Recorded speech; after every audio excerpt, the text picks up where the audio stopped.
हाँ जी दोस्तों, कैसे हो आप सब। तो बहुत बहुत स्वागत है आपका हमारी आज की इस कॉर्पोरेट न्यूज़ में। तो आज की कॉर्पोरेट्स इवेंट्स में क्या क्या अपडेट है, हम इसके बारे में आपसे चर्चा करने वाले हैं। आज वारी एनर्जी पे अपडेट है, रिलायंस इंफ्रास्ट्रक्चर पे अपडेट है, ऐसे ही दो चार और कंपनियों के ऊपर सभी की एक नई सजेशन आई है रिटेल इन्वेस्टर्स के लिए, वहाँ पर एक अपडेट है। टोरेंट फार्मा को लेकर अपडेट है। तो ये सारे अपडेट चलिए हम एक एक करके प्रेजेंट करना शुरू करते हैं। पर इससे पहले कि मैं कुछ भी और बोलना शुरू करूं, एक बहुत ज़रूरी इन्फॉर्मेशन वो ये कि अगर आप भी स्टॉक मार्केट के बारे में ज़्यादा से ज़्यादा जानना चाहते हैं, स्टॉक मार्केट में किस तरीके से ट्रेडिंग की जाती है, अगर ये सब चीज़ें जानना चाहते हैं, स्टॉक मार्केट में शेयर्स का फंडामेंटल एनालिसिस सीखना चाहते हैं, तो आप हमारे मेंबरशिप सेक्शन को ज्वाइन कर सकते हैं, जिसका नीचे लिंक डिस्क्रिप्शन के अंदर दिया गया है। चलिए जी, तो हम लोग अब एक एक करके डिस्कशन करना शुरू करते हैं। चलेगा। सबसे पहली न्यूज़ हमारे पास है वारी को लेकर।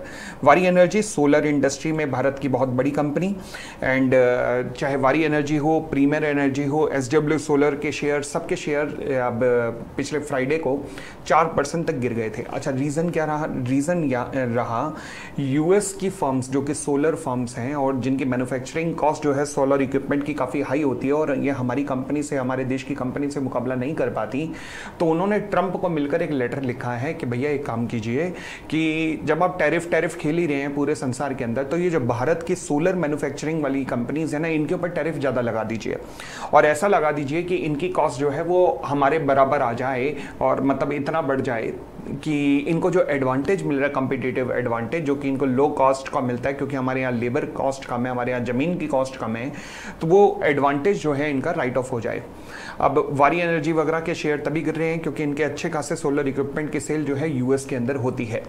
तो देखने वाली बात है कि टैरिफ की बात पर ट्रंप इनका कितना ध्यान रखता है, कितना मानता है, बट आगे आने वाला समय ही बता पाएगा। आगे आने वाले 10 या 15 दिन के अंदर शायद भारत और यूएस की डील लगभग फाइनलाइज होने के चांसेस है, तो देखते हैं क्या होता है। बट फिलहाल लग रहा है कि भारत के हित में ये डील जाने वाली है, कहीं से भी भारत का नुकसान नहीं होने वाला है, बट फिर भी एग्जैक्ट इन्फॉर्मेशन 10-15 दिन में ही पता लग जाएगी। चलिए जी, अगली इन्फॉर्मेशन है एसबीआई को लेकर। एसबीआई ने क्या किया, अभी रिसेंटली एक क्यूआईपी इशू किया। जो पहली बार टर्म को सुन रहे हैं, क्वालिफाइड इंस्टीट्यूशनल प्लेसमेंट, ये क्या होता है? देखो, स्टॉक मार्केट में लगी हुई कंपनियों के लिए सबसे फेवरेट तरीका कैपिटल इकट्ठा करने का होता है क्यूआईपी, क्वालिफाइड इंस्टीट्यूशनल प्लेसमेंट। एक तरीका तो होता है आईपीओ और एफपीओ, जहां पे आप पब्लिक के पास जाते हो और पब्लिक से पैसा इकट्ठा करते हो। बट पब्लिक से पैसा इकट्ठा करने में ना एक्चुअल में आपको बहुत सारी सेबी रेगुलेशंस लग जाती है, क्योंकि आम जनता का जैसे ही पैसा लगा होता है तो उससे सेबी एक्टिव हो जाता है और बहुत सारी रेगुलेशंस लेके आपके ऊपर लगा देता है। तो इसलिए लिस्टेड कंपनी के लिए सबसे फेवरेट तरीका है कि गिने चुने 4-5 घरानों के पास जाओ, म्यूचुअल फंड्स के पास जाओ, एफआईआई, डीआईआई यानी कि डोमेस्टिक इंस्टीट्यूशनल इन्वेस्टर्स, बड़े बड़े कॉर्पोरेट घरानों के पास जाओ और ऐसे 10-15 लोगों के पास जाकर अपनी कैपिटल रिक्वायरमेंट पूरी कर लो। अब एसबीआई को कैपिटल चाहिए थी 25,000 करोड़, कितनी 25,000 करोड़ रुपए की कैपिटल चाहिए थी। और एसबीआई को ऑफर कितना आया है कि हम कितनी कैपिटल आपके लेना चाहते हैं? 1 लाख करोड़। माय गॉड, 1 लाख करोड़ की एप्लीकेशन आई है सभी को, सॉरी एसबीआई को।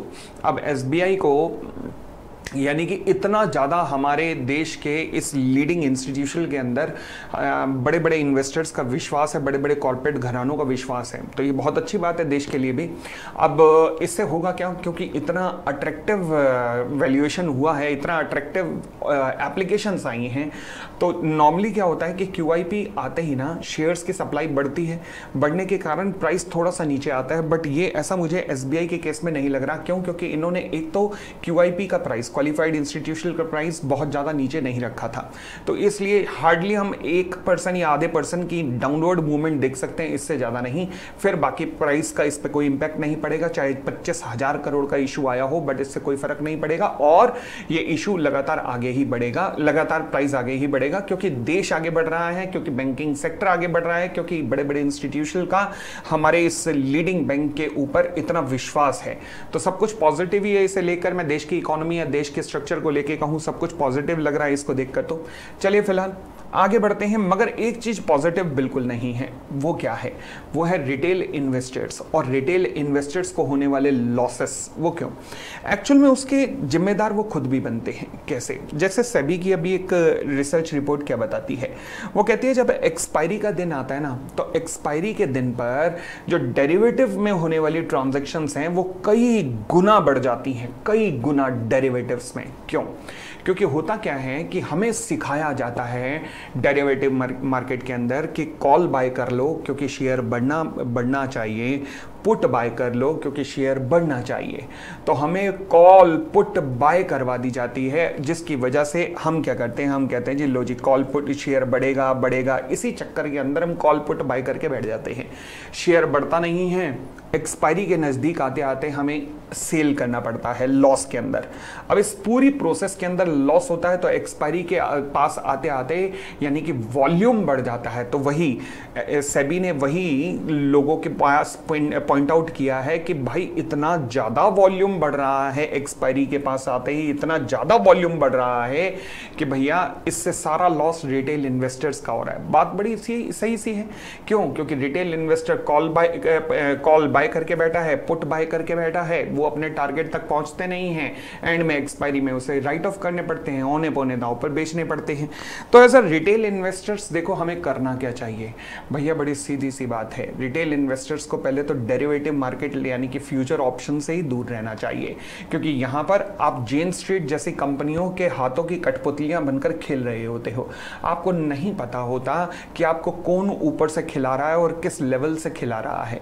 तो जब आपको ये पता ही नहीं है तो फिर जरूरी उस राह पर जाना है? तो जरूरी नहीं है। अच्छे अच्छे शेयरों में इन्वेस्ट करो, फंडामेंटल शेयर्स में इन्वेस्ट करो, क्योंकि टेक्निकल झूठे हो सकते हैं परंतु फंडामेंटल झूठे नहीं होते, फंडामेंटल स्ट्रांग ही होते हैं। ठीक हो गई इतनी बात? चलिए जी, फिलहाल हम आगे बढ़ते हैं और अगली न्यूज हमारे पास है टोरेंट फार्मा को लेकर। टोरेंट फार्मा तो दोस्तों टोरेंट फार्मा को लेकर न्यूज़ क्या है कि टोरेंट फार्मा ने सीसीआई के पास अपनी एप्लीकेशन दी है to acquire the majority stake in दूसरी लिस्टेड कंपनी जेबी केमिकल्स। ये दोनों कंपनियां हमारी लिस्टेड कंपनी है, टोरेंट फार्मा और जेबी केमिकल दोनों के दोनों लिस्टेड कंपनियां हैं। और अब हुआ क्या है कि देखो, जब भी आप किसी बड़ी कंपनी को टेक ओवर करते हो और कंबाइन टुगेदर आपके जो टर्नओवर या नेटवर्थ है एक सर्टेन लिमिट को क्रॉस कर देती है, तो भारत के अंदर एक रेगुलेटर है जिसे कहते हैं कंपटीशन कमीशन ऑफ इंडिया, जिसका काम है ये मेक श्योर करना कि देश में कंपटीशन सलामत रहे, कंपटीशन बना रहे, किसी एक कंपनी की मोनोपोली ना हो। तो इसका काम होता है कि ये मेक श्योर करना। तो इसलिए जब भी कोई टर्नओवर या फिर नेटवर्थ एक सर्टेन क्राइटेरिया को, जो कि section 5 of the competition act के अंदर लिखा गया है, जैसे कि 6,000 करोड़ डॉलर्स और 2,000 करोड़ डॉलर्स की नेटवर्थ या 6,000 करोड़ डॉलर्स की टर्नओवर को ब्रीच करते हो आप, तो फिर आपको ये एप्लीकेशन फाइल करनी पड़ती है सीसीआई के पास। ठीक है जी। अब यहाँ पर सवाल उठा, सर इस एप्लीकेशन का शेयर के प्राइसेस पे क्या पॉजिटिव इंपैक्ट डलना चाहिए, नेगेटिव? कोई इंपैक्ट नहीं होगा। क्यों? क्योंकि देखो अप्रूवल ऑलरेडी हो चुका होगा, सब कुछ अप्रूवल ऑलरेडी हो चुका होगा, शेयर होल्डर कंसेंट दे चुके होंगे। अब क्योंकि ये तो पहले से ही न्यूज़ मार्केट में आ गई होगी, तो इसलिए सीसीआई को एप्लीकेशन फाइल करने का शेयर के न्यूज़ पे कोई इंपैक्ट नहीं डलता। ये केवल आपके इन्फॉर्मेशन की एक न्यूज़ होती है। कहीं इसको सुनकर कभी भी मार्केट में पॉजिटिव एटीट्यूड मत रख लेना कि ओहो लग रहा है अब कुछ होने वाला है, क्योंकि जो होना था वो ऑलरेडी हो चुका है। तो ये जो टेक ओवर की न्यूज़ है ऑलरेडी आ चुकी होगी, ऑलरेडी उसे फैक्टर इन प्राइसेस ने कर दिया होगा। समझ गए इस बात को? चलिए, तो दोस्तों ये थी हमारी आज की कॉर्पोरेट न्यूज़ एंड आशा करता हूं कि आपके ज्ञान में इससे वृद्धि हुई होगी।